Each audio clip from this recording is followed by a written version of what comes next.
Hello guys and welcome to another Car Expose video. Today we are working on a Vauxhall Meriva again. It's the same one that we fixed. The temperature sensor is working absolutely fantastic, no complaints. And if you remember, I mentioned about the radio was removed, so my friend bought another unit, CD400, it's a Vauxhall, and it's locked, so it's not working at all. And as far as I know, this CD400 radio is married to the car with the VIN number. You know, it's not one of those that has a code that you have to type in and unlock it. So I'm interested to see, we should have it here, so Meriva B. I'm interested to see if we can communicate with it and maybe change the VIN with the MaxiCOM. This is an MK908. Alright, so control units, and let's see if we can communicate with the radio. So radio, control module, no communication. I'm not really, let's see the multiplayer interface, no communication as well. I'm not really expecting to be able to do this. Oh, we can connect to that module. Let's read code. So there we go, B1271 present, theft protection active, malfunction, special functions, canvas configuration, learn. Excuse me. See the ECU information there, what gives us. Let's put you guys up here. Alright, so software and software module identifier. Doesn't seem to have anything here for me to change the VIN. It's live data, just curiosity. Digital radio receiver not present.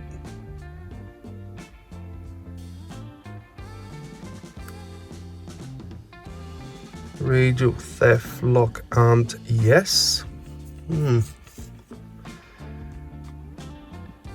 But it doesn't seem like that I'm gonna be able to change the VIN on this at all. As you could see there, I cannot communicate with the radio. I don't know if Tech 2 would do this. I would expect Tech 2 to do it. And then if you cannot communicate with the radio, I don't know if you would be able to change the VIN. I think it has to be like a virginized unit, and then you can obviously program to the car. Now we're gonna have to go a different route. I'm gonna remove the radio and try to change the VIN with carprog. So yeah, let's get started.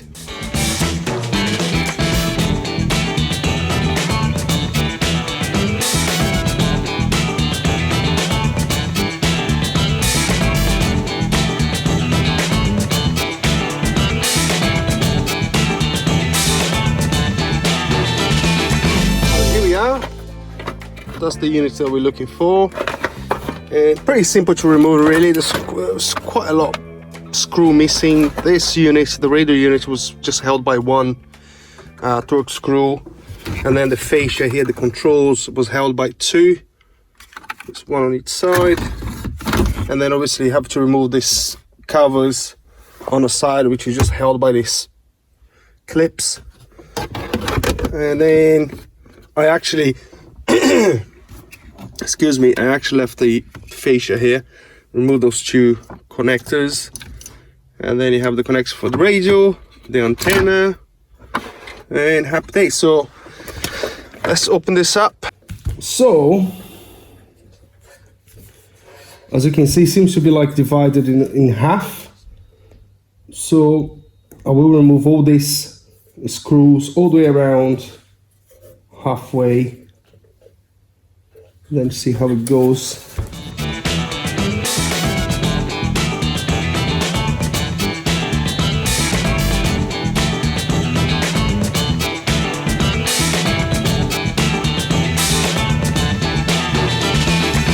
Okay, so those two, like I said, I think it holds the driver there. Let's see if we can pry it. We can pry it off. The unit is going to come off as well. This fascia is going to come out together.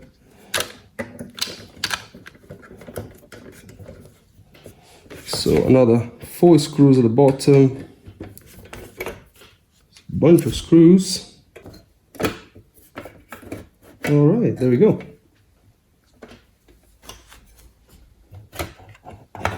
Oops, the cable here.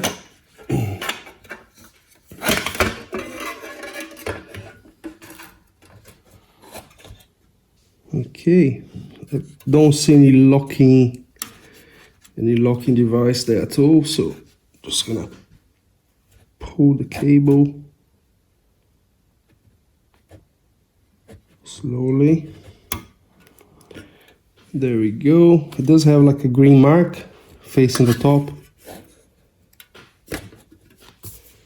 Right, so that's the driver. Away. Right, so I can't see any Eeprom this side at all. Do have a chip there, but it's not the one. Yeah, I think I have to look at the other side. So I'm going to remove this heating sink and the fan and the aerial screw at the back there. Pretty much all the screws all the way around, really. So let me unplug the fan. There we go. CD driver out of the way. Let's remove all this screws this side. So this screws here for this heatsink is longer, and one for the fan is longer as well. I could have kept, I could have actually kept the one for the fan, because the fan comes off with the heatsink anyway. So let me put back in there so we kind of know where he goes. So we go. Now the aerial, and funny enough, it's all the screws that you could see in the outside. It's going to come off, apart from those two for the fan. Every single other screw you have to remove. So okay, so 1, 2, 3, 4 on the board, and they are the ones with the lip, and I got a little lip there. Righty, are they ready to come off? Yeah. Okay.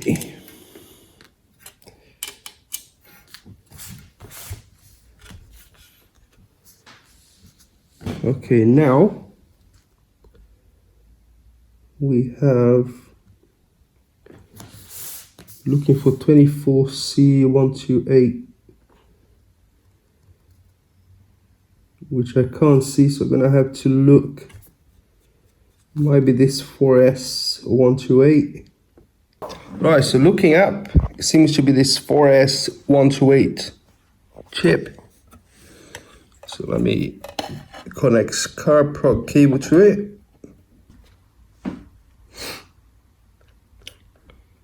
Press agree. Eeprom 24C128. So 24C128. Read. Right, so he's doing his thing now.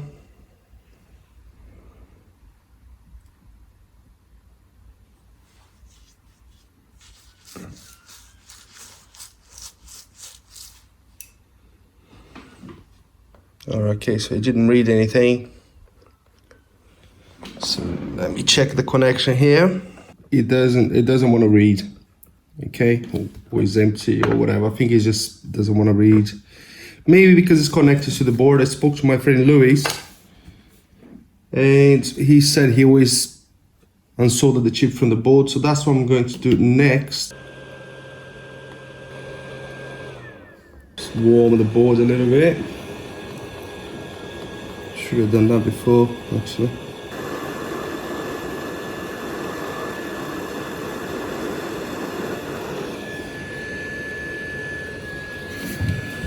Okay. I'll put something underneath here to get this board level. I didn't quite like that. Alright, so let's try to read it now. Try to read again. See how it goes.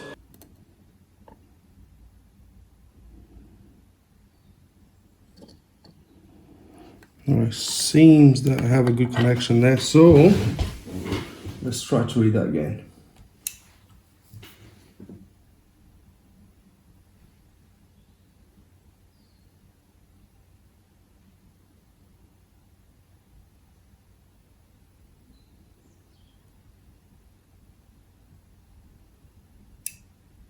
Nope. Alright guys, so a week has gone past. I haven't been able to read the chip, the Eeprom 4S128. I'm using carprog, so the carprog doesn't read it. What I have here is another chip, is a 95320, and you can probably just about see that 95320, and it reads fine. Excuse me, and that's what we need to change. We need to change the VIN number there, which in the other chip is in a different location anyway, but that's what we need to change, and it failed. It fails to read this 4S chip every single time. So what I decided to do, I decided to send the chip to my friend Louis, LM Auto Repairs. He read the chip fine with Xprog and carprog and changed the VIN for me and send it back. So now all I need to do is to solder back into the board here, and then we need the car back to test it to see if it's gonna work. So yeah, thanks very much, Luis, for helping me out again. If you're interested to see this sort of thing, you know, how to read Eeproms, how to connect the pins, he actually made a video about it, which is gonna be in his Patreon page, I believe. So yeah, if you're interested, just check him out. I will leave links in the description for his Patreon page. Sorry for the interruption. 4:56 a.m. 30th of January. Just a quick correction, guys. I'm finishing editing this video for you today, and Louis was kind enough to actually publish the video to YouTube, so the link will be to the actual video. Back to the video, where he gets this Eeprom here that I have, that I couldn't read with carprog, and he reads with Xprog and also carprog, and he goes a little bit more in depth, how, you know, what all the pins, what pin number 1 is, how to connect it all up, and stuff like that. So yeah, links will be in the description. So next I'm gonna solder the chip back to the board, and fingers crossed it will work. Right, so we are waiting for the soldering iron to warm up a little bit, but let me get thingy started. I'm gonna clean, that's where the chip goes. So the chip goes in here, so it's a 8 pin. Okay, and this pin right here is pin number 1, bottom left, is pin number 1. So I want to clean this old solder, and then I will be applying some new one. So a bit of flux there.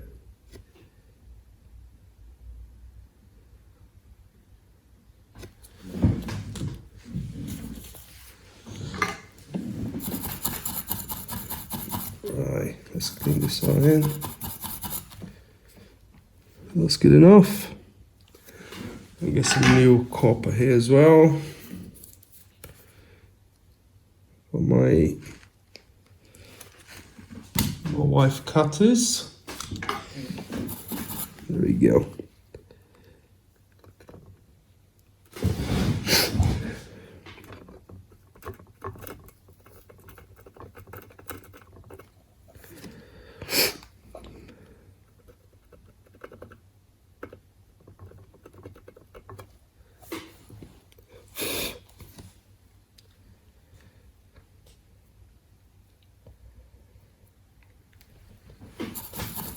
Let me wait. The iron is not that warm.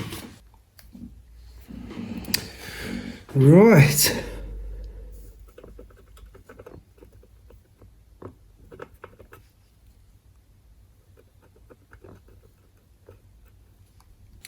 I think that's good enough.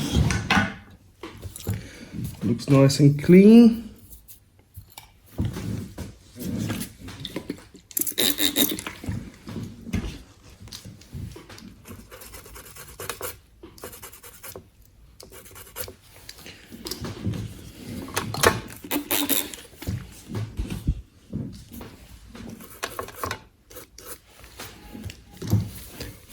There we go, nice and clean now.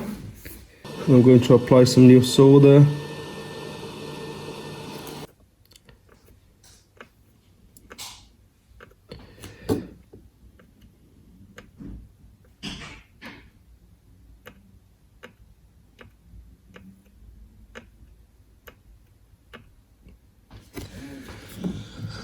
Right, that's good.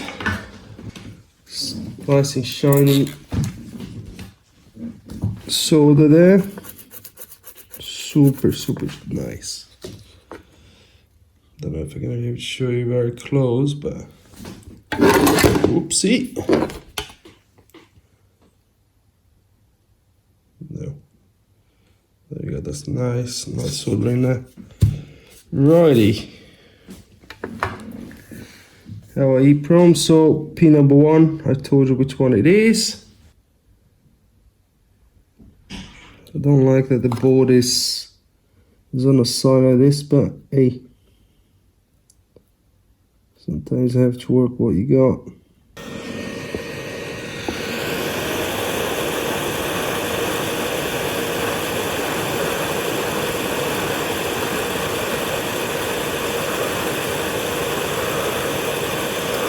See, just dropped, and that basically it. Literally just dropped. Don't know if you were able to tell, but obviously the chip was raised up a little bit. As soon as the solder melted, it sunk into place. So that's it. So put everything back, and then we did the car.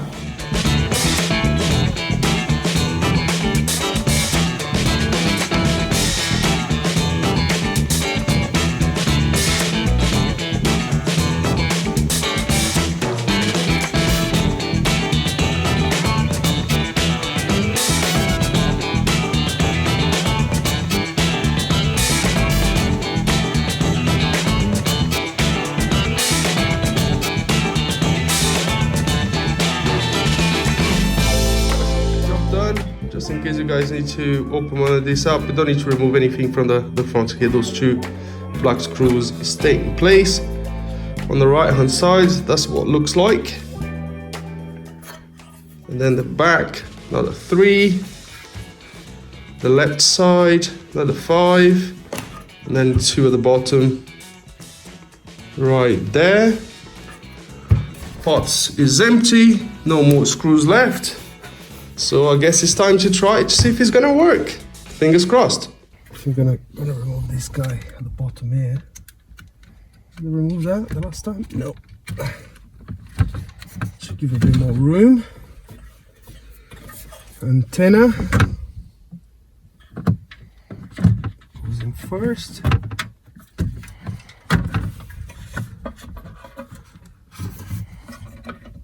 Then we have our multi-plug.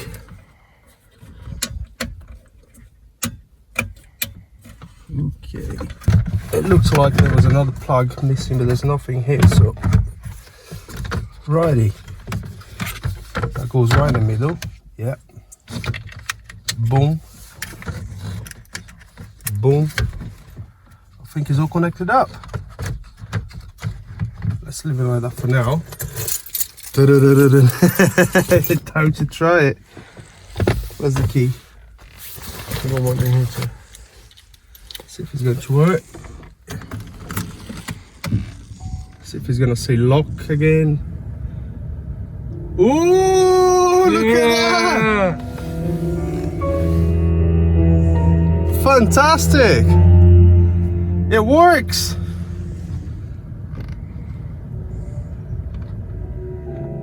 There we go. Nice classic music for you.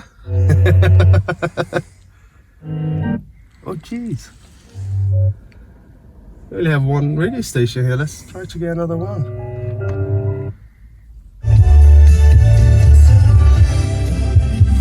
Nice. Right, let's turn that off, otherwise we'll get copyrighted. I don't know if you want to try any. Yeah, I'm gonna play with that later. Or anything like that. I'm gonna play it all later. Yeah. As long as it's have you got any CD around? Not here. Yeah, new car. You know how it is. Yeah.